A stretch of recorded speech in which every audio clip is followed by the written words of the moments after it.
현재 시점에서의 리플코인 같은 경우는 1차 상승 이후에 2차 조정 파동, 정확히 바닥을 지켜주면서 3차 반등 파동으로 가기 위한 상승 초입 구간에 놓여있는 모습인데요. 강력한 폭등이 나오기 전 폭풍 전야와도 같은 엄청난 추세적인 상승의 출발점에 있는 모습입니다. 그렇다면 이번 영상에서는 리플코인과 관련된 기본적인 대응 전략들, 관련 이슈들 지금 바로 설명드리도록 하겠습니다. 구독과 좋아요만 부탁드릴게요. 절대로 포기하지 마세요. 업비트로 원칙 매매만 하셔도 수익은 잘 나옵니다. 말도 안 되는 허황된 수익 따라다니지 마시고 기본에만 충실하게 투자해도 우리가 원하는 목표 충분히 이루실 수 있습니다. 최근에 리플의 CEO 브래드 갈링하우스 같은 경우는 6개월 안에 SEC와의 소송을 끝내겠다라고 선언을 한 바가 있었죠. 한때는 시가총액 2등을 찍었었던 리플의 저력을 생각을 해보면은 현재 시점에서의 리플의 행보를 봤을 때 앞으로의 강력한 상승세가 상당한 기대가 될 수밖에 없습니다. 이런 부분들에 있어서 리플 하면은 절대로 빼놓을 수 없는 주제 중에 하나가 바로 CBDC인데요. 이번에 리플 측에서 IMF와 함께 CBDC를 도입하겠다라는 관련 뉴스가 있었습니다. 영국 런던에서 개최된 디지털 통화연구소 심포지엄에서 국제통화기금 IMF까지도 참석한 자리였죠. 리플의 제임스 윌리스 같은 경우는 우리가 만나는 모든 중앙은행에서 국경 간 결제에 대해서 얘기를 하고 있다. 현재 국경 간 거래에 대해서 간소화하는 기본적인 솔루션으로서 블록체인 기술을 수용하려고 하는 움직임이 증가하고 있는 것으로 보인다 라는 관련 언급이 나왔습니다. 자, 그렇다면 CBDC란 무엇인가 간단하게 설명을 드려보면요, 중앙은행 센트럴뱅크랑 디지털 화폐 커런시, 해당 용어들을 합친 합성어다 이렇게 보시면 되고요. 한마디로 각국 중앙은행이 발행한 디지털 화폐를 의미합니다. 기본적으로 블록체인이나 분산 원장 기술을 통해서 전자적인 형태로서의 저장한다는 점에서 암호화폐와 상당히 유사한 모습을 가지고 있는데요. 분산 원장의 대표적인 코인이 바로 리플이기 때문에 이렇게 기술적으로도 리플 같은 경우는 CBDC랑 당연히 밀접한 연관이 있을 수밖에 없습니다. 하지만 여기서 중앙은행이 CBDC를 보증을 한다는 점에서 비트코인이라든지 여러가지 다른 민간 암호화폐보다도 안정성 자체가 훨씬 높을 수밖에 없겠죠. 게다가 여기에 대해서 국가가 보증을 하는 거기 때문에 일반 지폐처럼 가치 변동이 별로 없을 수밖에 없습니다. 최근 글로벌 사회에서 각국의 중앙은행 같은 경우는 국경 간의 결제에 송금이 상당히 중요하다 보니까 리플이 이런 기본적인 간지러움 같은 것들을 해소를 하면서 급격한 성장을 맞이한 바가 있었죠. 은행 연계로 3.5조 투자 유치에 성공했다라는 관련 이슈고, 국제 송금을 하려고 했을 때 기본적으로 상대방 은행, 계좌번호, 지점명, 영문 주소 준비할 것들도 너무나도 많았고 수수료 자체도 상당히 높았기 때문에 이런 기본적인 송금 시간까지도 고려해봤을 때 불편한 점들이 정말 많았습니다. 하지만 리플은 이런 부분들에 대해서 하루 안에 외화 송금을 가능하게 하면서 기존의 불편하고 복잡했던 국제 송금 시스템을 완벽하게 뒤집어 놓았는데요. 여기에 대해서 아랍통화기금 같은 경우도 리플과 SEC의 소송이 한창이던 2022년 이미 CBDC에 대한 대안으로서 리플넷을 선정을 한 바가 있었고, 현재 UAE의 푸자이라 국립은행, 사우디의 브리티시 은행, 각국의 은행들이 리플의 국제송금 서비스 ODA를 도입하고 있는 상황입니다. 실제로 이런 CBDC 도입과 관련된 논의가 단순하게 IMF만 참석한 게 아니라요, RTGS 글로벌, 그리고 모리셔스 은행, 여러가지 각종 기관들에서 관심을 보이고 기업들에서도 참여하고 있는 모습인데, 미국의 중앙은행 뱅크 오브 아메리카도 마찬가지입니다. ODA 서비스를 이용하기 위해서라도 하루빨리 리플과 SEC의 소송이 끝났으면 좋겠다.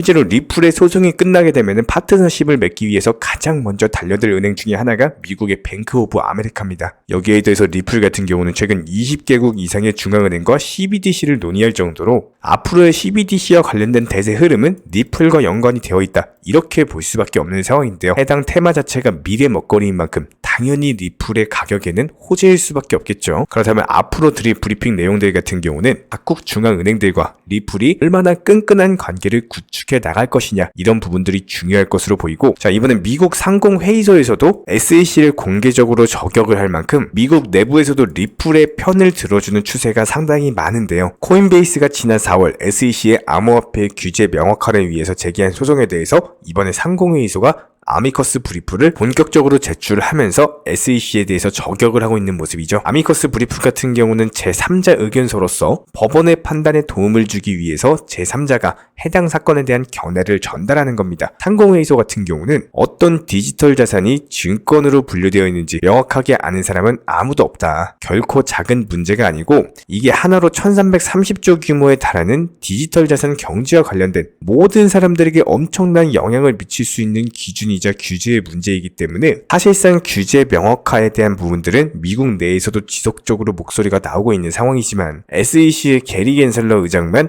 눈 감고 귀 막고 마이웨이를 걷고 있죠. 실제로 최근에 크라켄의 서비스형 스테이킹 사업에 대해서 SEC가 집행 조치를 하다 보니까 크라켄 같은 경우는 미국 내부 스테이킹 사업 부문을 종료를 한 바가 있었습니다. 그만큼 현재 SEC의 말도 안 되는 조치로 인해서 상당히 많은 디지털 자산 기업이 미국 안에서 서비스를 중단하도록 강요할 수 있다라고 밝힌 바가 있었고 무차별적인 SEC의 규제에 대해서 작심 비판이 나오고 있는 상황입니다. 여기에 대해서 리플의 최고 법률 대리인 스튜어트 알데로티 같은 경우는 미국 증권거래위원회 SEC를 강력하게 비판을 하면서 SEC의 지속적인 법적 실수를 강조하기 위한 역사적인 유사점을 그린 바가 있었습니다. SEC가 사용하는 하위 트위터에 대해서 전면적으로 틀렸다라고 하는 반박하는 내용이었고요. 해당 하위 테스트 같은 경우는 미국 대법원에서 투자인가 아닌가를 판단하는 테스트인데 이게 돈이라는 것이 투자가 되고 공동사업에 쓰이고 투자에 대한 이익을 기대하면서 그 이익이 타인의 노력으로 발생될 경우 증권으로 본다라는 내용입니다. 무려 1946년에 대법원 판결에 쓰인 내용이고요. 오래전 내용을 현재 시점 리플에도 적용을 하고 있는 상황인데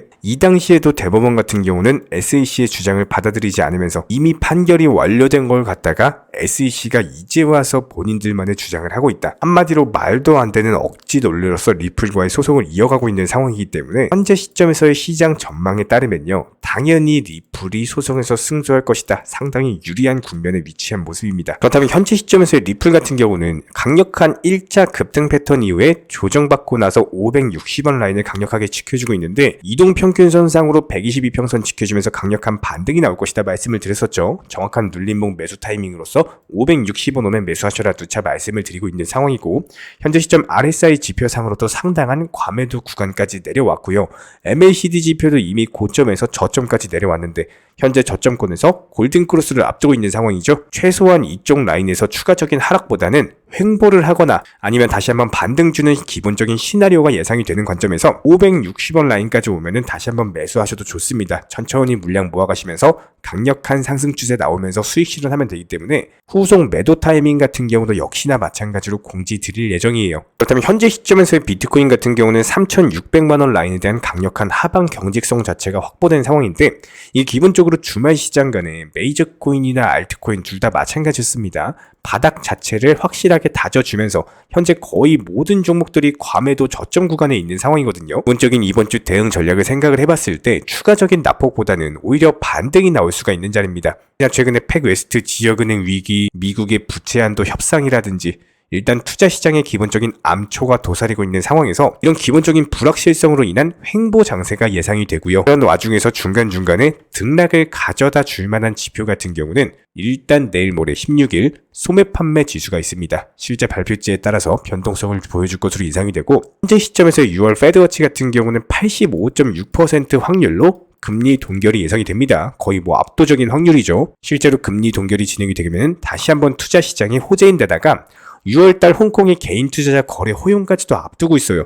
상당한 호재 두 가지를 앞두고 있는 상황에서 횡보 중에 있기 때문에 앞으로의 코인 시장은 이번 주 횡보와 함께 바닥을 다지고 재차 5월 말부터 시작해서 6월 초까지 강력한 반등장이 예상이 되고 있는 상황입니다. 자, 그렇다면 현재 시장 관심받고 있는 시장 주력 테마 코인들 살펴보도록 하겠습니다. 최근에 상승 중에 있는 업비트 알트코인들 같은 경우는 강력하게 바닥 지켜주다가 거래량 터지면서 장대 양봉 터지고 오랜 기간 동안의 하락 추세가 지속되던 와중에 바닥 지켜주고 장대 양봉 뜨는 종목들이 한 번 더 상승하는 경우가 많습니다. 이런 성격의 종목들 위주로 단타가 가능한 시장이다라고 볼 수가 있고요. 오늘 시장에서 오전장부터 강력하게 거래대금 말아 올리면서 상승 중에 있는 밀크라는 종목 같은 경우는 기본적으로 이더리움과 관련된 확장 솔루션입니다. 블록체인 레이어 2에 대한 확장성을 제공하고 있는 상황이기 때문에 여기서 조금 더 나아가게 된다면 디파이라든지 게임, NFT 관련 어플리케이션 테마에도 적용이 가능하거든요. 현재 시점 밀크 같은 경우는 바닥권에서 장대 양봉 2번 뜨면서 상승 중에 있는 데다가 이전 매물 구간까지도 겹쳐 있는 상황이기 때문에 지금 시점에서의 섣부른 접근은 당연히 하시면 안 되겠죠. 저희가 영상 통해서 항상 강조 드리는 것처럼 기본적인 매수 타점 자체는 무조건적으로 저렴하게 싼 가격을 줄 때 매수가 들어가셔야 됩니다. 그러면 현재 시점 밀크와 비슷한 테마에 있는 종목 중에서 현재 바닥권에서 저렴한 가격을 주고 있는 종목 살펴보도록 하겠습니다.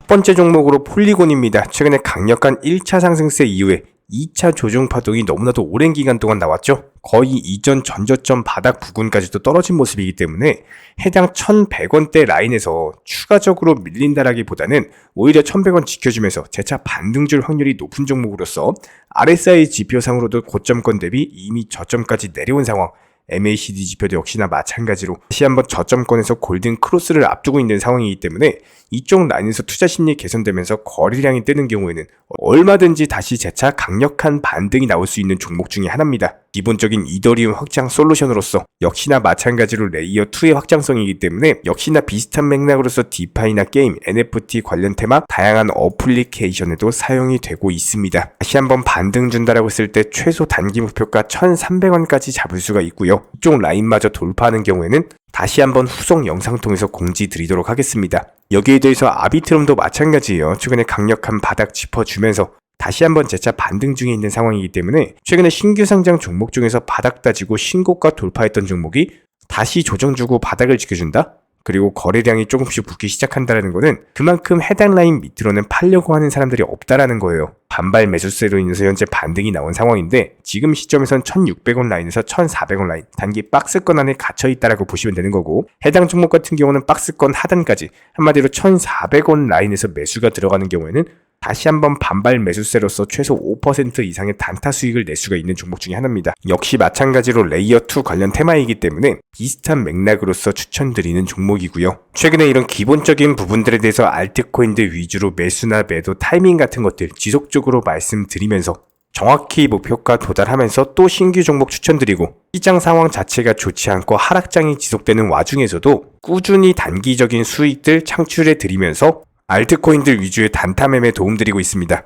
지금 시장 같은 경우는 무조건적으로 메이저 코인들보다는 알트코인들 위주의 종목 장세가 진행되고 있는 상황이고 한 종목 가지고 15% 먹는 것보다 세 종목으로 5%씩 나눠서 3번 먹는 게 훨씬 낫습니다. 이미 차트상의 거의 모든 종목들이 과매도 구간으로서 저점까지 내려온 상황이기 때문에 무조건적으로 현재 시점에서는 단타 매매로서 바닥권에 있는 종목들 위주로 치고 빠지는 전략이 가장 좋습니다. 이런 기본적인 부분들에 대해서 저희 채널 구독해주신 구독자분들 대상으로 실시간 정보소통방도 운영 중에 있는 상황이고요. 댓글창 링크 통해서 신청 주시면은 바로 입장, 댓글창 링크 통해서 신청 주시면은 바로 입장 도움 드리도록 하겠습니다. 딱 2가지 구독과 좋아요만 부탁드릴게요. 특히나 요즘 코인이나 주식시장 같은 경우는 예전처럼 좋은 시장이 아닌 것이 맞습니다. 기본적으로 코인부터 주식까지 투자금에 대해서 잘못 보내고 사기꾼한테 당하고 이런 말들이 많이 나오고 있는 현실인데요. 저희가 영상 초반에도 누차 말씀을 드리고 있는 것처럼 절대로 내 투자금에 대해서 내가 아닌 타인 그 누군가에게도 절대로 보내시면 안 됩니다. 너무나도 위험한 행동이고요. 특히나 요즘 들어가지고 이런 안 좋은 이슈들이 정말 많이 나오고 있기 때문에 채널 차원에서도 그 누구보다도 속상한 상황이에요. 특히나 이런 상황일수록 손실이 크다 보니까 너무나 조급해하고 빨리 돈을 벌고자 하는 이런 욕심들 때문에 오히려 더 크게 당하시는 분들이 정말 많으십니다. 투자도 항상 고점 매매, 추격 매매 이런 것들을 지양하셔야 되는 것처럼 급할수록 무조건적으로 돌아가셔야 합니다. 너무 비정상적인 달콤한 말들에 대해서는 항상 경계하셔야 되고요. 한 번 더 천천히 생각해보고 신중하게 판단하셔서 결정 내리시길 바랍니다. 모든 투자 그리고 모든 매매 반드시 투자자 본인이 직접 하셔야 됩니다.